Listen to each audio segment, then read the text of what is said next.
Speak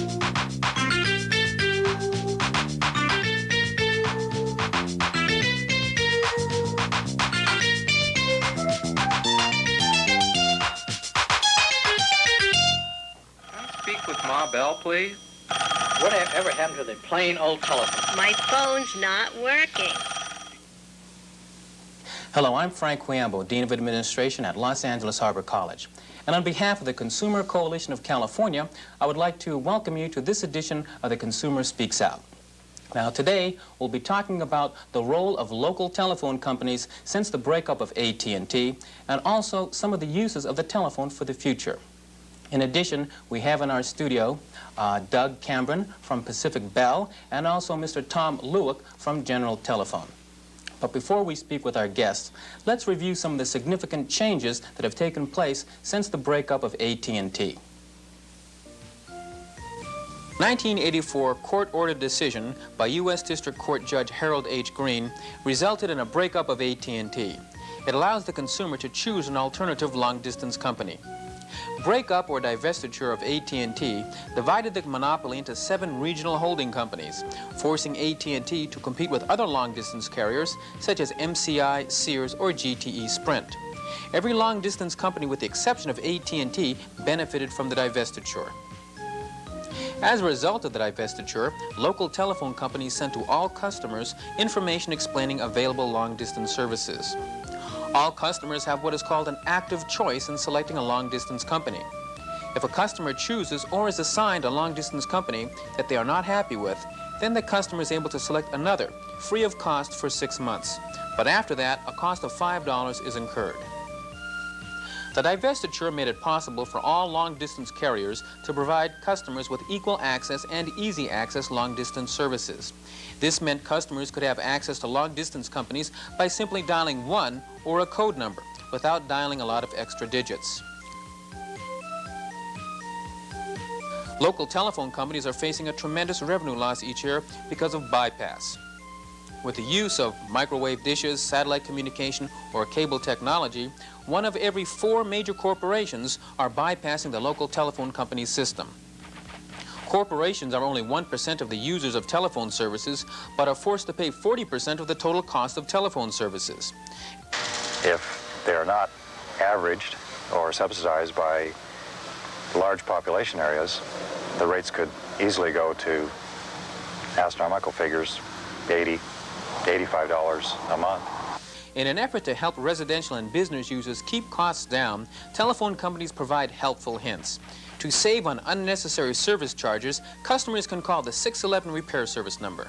Customers can also save by installing a telephone wall jack, which eliminates repair house calls and service charges. To install a wall jack, a customer should complete these steps. Using a screwdriver, unscrew the old wall jack from the wall.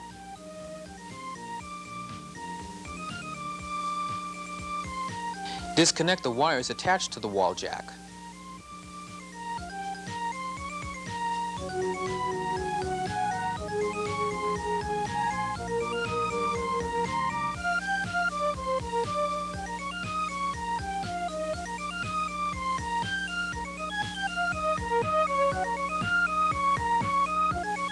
Using a pair of needle nose pliers, trim back all of the ends of the wires.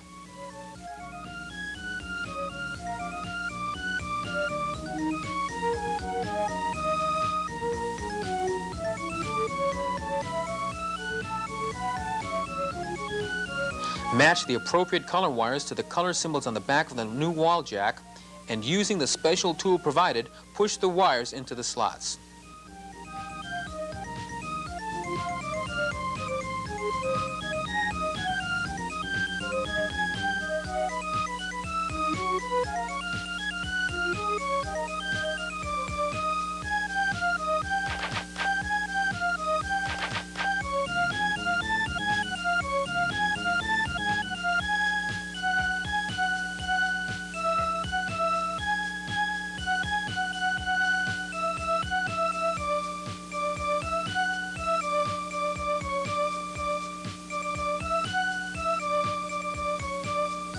Check to make sure the wires are secured, and then screw the wall jack to the wall.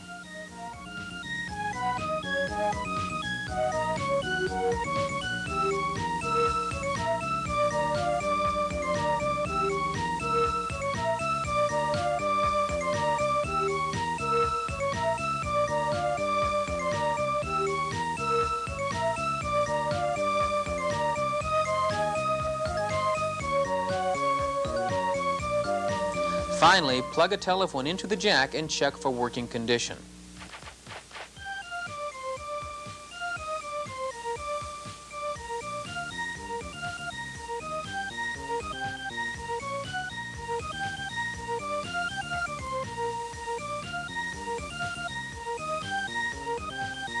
If the phone does not work and you have traced all steps, the problem may be in the telephone lines and a telephone representative must be consulted.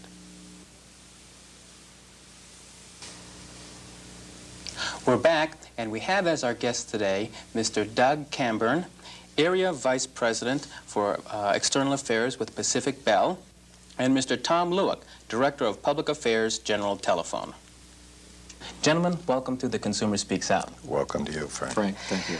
Doug, why don't we start with you? Could you explain your position in terms of your company, whether you're a public utility or a privately owned company, and what's the difference? Frank, we're both. We are privately owned. We have share owners that we have borrowed money from and have an obligation to give a return on their investment to. And of course, we provide service within California under the laws of the state of California, and as such are governed by the California Public Utilities Commission. So it's a blend of the two. Okay, thank you. And Tom, there has been a lot of confusion since the breakup of AT&T and the different telephone companies that have come about. Could you explain how General Telephone has been affected by the breakup? Well, Frank, as you know, we never were a part of AT&T, so the divestiture of AT&T affected us somewhat differently than it did the Bell operating companies. However, it did affect us, and primarily it affected us in our relationship with the long-distance portions of AT&T. We had a partnership with AT&T.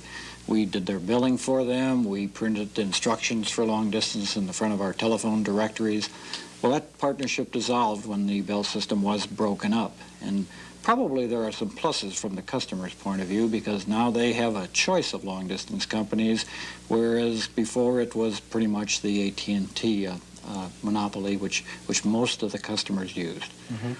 Now, how has this affected the rate structure for customers? Well, to this point, very little. However, in the long run, I think there's going to have to be a shifting of rates. I think you'll see, whereas long distance previously paid for a great part of the costs of providing local service is going to have to pick up a greater portion of those costs, and in the process, I think you'll see long-distance costs come downward. Mm-hmm.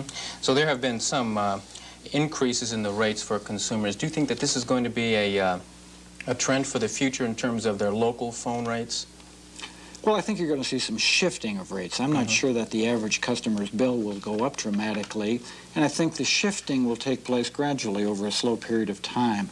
But I think the single line item of basic telephone service will go up somewhat during the next 4 or 5 years, and other costs will come down.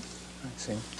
Now, I understand that there's a problem that's brewing for the individual telephone operator, the owner in a home. And that is that large companies are going to bypass systems. Now, I don't know that much about bypass systems. Could you tell us about them and what effect they will have on the consumer? Let me try. Actually, our current pricing structure, and Tom spoke to it earlier, is we have some prices that are way too low, and that is basic service, priced way below cost. And we have some prices that are way too high, and that principally is long-distance service, which is priced 3 times cost in most cases, and in some cases even greater than that. That worked fine when we didn't have competition in our industry, when both General and Pacific had exclusive franchises to operate within their territories. So we could social price, if you would, and price basic service low and price discretionary or long distance high. By pricing it high, we have offered an opportunity for competitors to come in with substantially lower prices, yet still making a handsome profit for their services. Businesses require large quantities of long-distance service as well as data transmission services. If they do business with us, they're paying substantially inflated rates, and they know it. Now, if they can eliminate those inflated rates and go to either a competitor, and our competitors are not regulated, or build their own system, as some businesses, large businesses, have done, they can substantially reduce their cost. That is bypass. It means they take their business off the local network, And any profits then do not come to the local telephone companies because they've taken their business elsewhere. Bypass is probably the most serious problem facing telephone consumers in the United States today. Now, is there any movement to prevent this from growing? Sure. Right now, the California Public Utilities Commission is studying a staff proposal, proposal presented by the Commission staff, which would shift some of the burden off of the exchange carriers, inter-exchange carriers, which would price the long-distance access to these companies closer to the real cost of providing that service. They would shift that burden onto local telephone service. I think that's important, and I think it's important that it comes soon as a signal to businesses that pricing will be more realistic, because there's only two reasons any customer would leave the network and build their own system.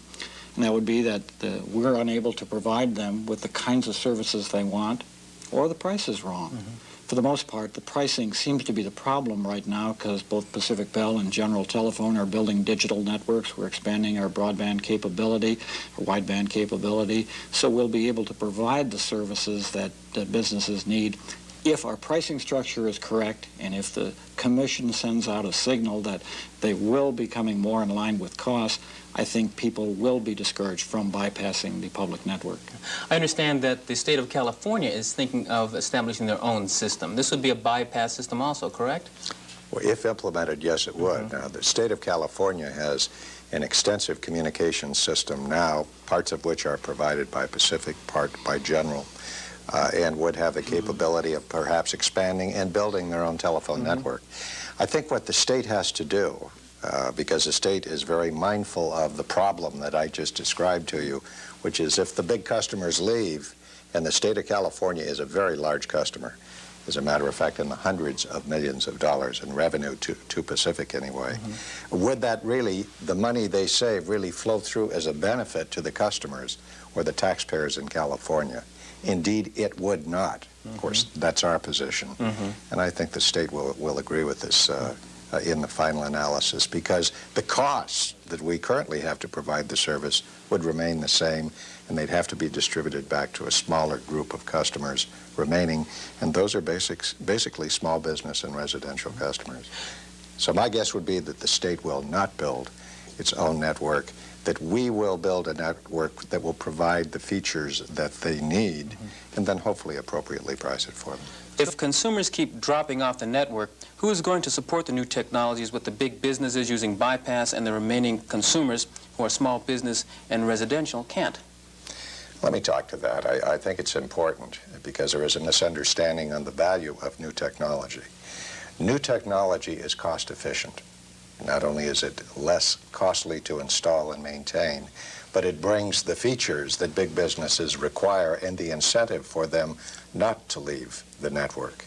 The residence customer benefits from technology because of its cost savings and also the improved reliability of service. You know, it wasn't too long ago where every time it rained we started hearing crackles in the telephone, or sometimes we're lucky if we heard anything at all. The new technology, particularly fiber optics, eliminates that problem. So technology is a must to install, and if you don't, that is the incentive to have the big customers remain on the network. That and the appropriate pricing for the other services that they buy from us. I think it's important to underscore something Doug said. It is cost efficient, and the new technology will help to keep costs down, will help to keep telephone service affordable. Could you expand a little bit more on the fiber optics and the new technology? Well, fiber optics is a marvelous technology. It's been around since the late 70s. In fact, we installed our first fiber optic link in 1977, and today we've got enough circuit miles to go halfway around the globe. But what it does is transmit conversations and data down hair-thin strands of glass on laser light that turns off and on at incredible rates of speed, Frank. The light is now going off and on 560 million times per second. And with that kind of speed, we're able to transmit over 12,000 simultaneous conversations on a single hair-thin strand of glass. And as Doug said, the transmission qualities are far superior to anything we've known. And even more importantly, perhaps, they're virtually maintenance-free. We've had no experience of maintenance requirements with this new fiber optic technology.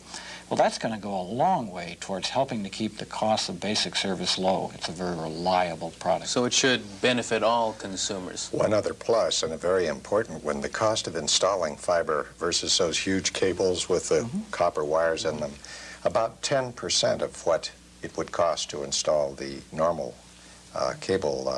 copper cables. And in addition to that, the cost is projected to come down for fiber 50% a year, at least through 1990. So it's a change that we just absolutely can't afford not to take advantage of. Frank, the number of communications, conversations, or data transmissions that could go through a fiber cable no thicker than that finger would take copper cables, about 100 of them, 3.5 inches thick, to reproduce that capability, that capacity. So this is a technology which will benefit all of our customers. Now, what do both of you envision as the future of telecommunications beyond fiber optics? Well, I think in order to ensure the appropriate vision for the future, there are some major public policy issues that have to be addressed and resolved. Currently, our industry is operating under tremendous handicaps. There are things that we can no longer do that we could do prior to divestiture. Restrictions that were designed for AT&T and that huge empire. We're now here in California, Pacific Bell. We just serve California and Nevada. There are many things that we could do today that we cannot bring forward to our customers because of that public policy. So we need an evaluation of that public policy on the restrictions, and it's mandatory that we get our pricing scheme back in its proper relationship, where cost for services has a relationship to the price for providing that service. With the exception of basic service, particularly those that could only have a telephone or could only afford a telephone with some sort of a subsidy, we'll always provide that. It makes sense for us to provide it. Even though you may not be able to initiate a lot of calls because of your budget, that doesn't prevent a more fortunate person from calling you and revenue ensues as a result of that. But there are going to have to be some changes in order to ensure the vision of the future. How can a customer who has a problem or possibly a complaint get their complaint heard and acted upon? I think it's pretty easy for both of our companies. We publish on page 3 of every telephone directory in every community we serve a consumer action line. If a customer is not getting the satisfaction they think they need by dialing 611, the repair service number, that consumer action line is published on page 3 of every one of our directories, and there's a group of people there that will ensure the customer's problem is solved rather rapidly. And if, for instance, a customer has to call, hopefully they don't have to call more than once or twice, is there a way of tabulating the number of complaints so that we can ensure action? Oh, of course there is, but we're much more interested in solving the problem than we are in tabulating the complaints. And I'd like to think that as soon as a person calls our consumer action line for the first time, that problem will be solved. Certainly we have the capability of solving any problems our customers are encountering, and more than that, we really want to do that. That's very important. You know, it's sort of the forest and the trees. We become very involved in our business and tend to see ourselves through our own eyes. So the consumer councils keep us honest and give us very valuable input. And Tom, you have an advisory council, I assume, does the same basic thing for General Telephone. We entered this arena somewhat after Pacific Bell did, and as a matter of fact, we formed our first council last year, but our experience has been wonderful. We have 18 people on this council. They all represent certain consumer constituencies and demographic groups and geographic groups and age groups, and the input that they have provided has been very valuable. The first project they worked on, Frank, was the customer bill, and probably the reason they attacked that problem is each of them got a customer bill, and they all saw some things about the bill that they thought could be improved. Well, they provided us with 16 recommendations which have been or are being implemented right now, and we found that those recommendations were very valuable. Now, the task force will be addressing other issues in the coming months, and if our experience is as good with those issues as it was with the customer bill and bill inserts, I might add. They came up with some valuable recommendations about bill inserts, but we're looking forward to that input. Now, I know that there are many other telephone companies in the state of California. What types of alliances or communication do you all have? We've probably changed more dramatically in that regard. As part of the Bell system, we were sort of self-sufficient amongst ourselves, or at least had that opinion in the Bell system. Now we are members of the National Independent Telephone Association because we really are independent telephone companies. It's necessary that all of the telephone companies that are franchised to operate have the ability to have their customers communicate with each other. Now there's a lot of technical standards and interfaces that have to be compatible, that have to be dealt with. The public policy issues, the social pricing issues are common throughout the telephone industry. So we have organizations that we participate in that address themselves to common problems and then present a united voice to either a regulatory body or a legislative body. Yeah. Here in California, there's the California Telephone Association. Pacific Bell is a member, as are we, and the commission members frequently attend meetings of this association. It's a trade association which does address the problems Doug discussed. Well, gentlemen, I'm sorry, our time is almost up. Do you have anything that you'd like to add that could enlighten the consumers that may be watching today? Doug? I'd just like to emphasize the point that I made earlier about the public policy issues that face our industry, that really consumers cannot absent themselves from an interest because it's going to have a very, very direct effect on them. Our objective is to continue to provide decent service at a fair price. Our objective is to accommodate competition that has been decreed as being a way of life. That's fine. We're looking forward to it. I think the utilization of telecommunications, telecommuting that you spoke about, there are just some fantastic, exciting things in the future and some exciting things that could happen today. We're going to find that we depend more and more and utilize more and more, as an example, electronic highways rather than concrete highways, which would improve the quality of life. I think it's exciting. I wish I were younger like you, so I was just starting in the business, but it's going to be a lot of fun. Tom? It's going to be exciting. There's no question about it. And I think, let me underscore something Doug said again. It's important for the regulatory agencies to send the proper signals, to direct the pricing of our industry in a path that will bring our prices closer to the cost of providing those services.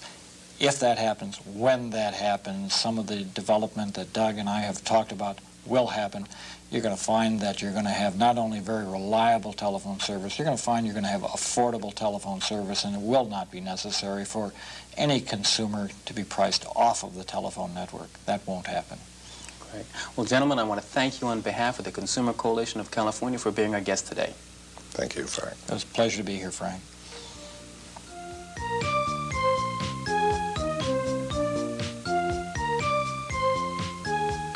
Reflective light, in part, is the first device used to communicate by long distance.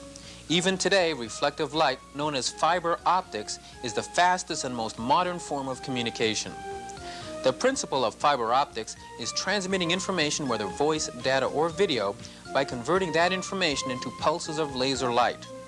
Put in simpler terms, fiber optics can transmit the entire Encyclopedia Britannica, 23 volumes, plus the index, around the Earth in less than 1 second, all on a single glass fiber thinner than a human hair. In the years to come, fiber optics will run right up to residential homes, bringing everything from video catalogs, convenient shopping by phone, to picture phones and access to database libraries. With the use of fiber optics, computers, and other technology, we live in an information age, where information can be transmitted at a faster and more cost-effective rate.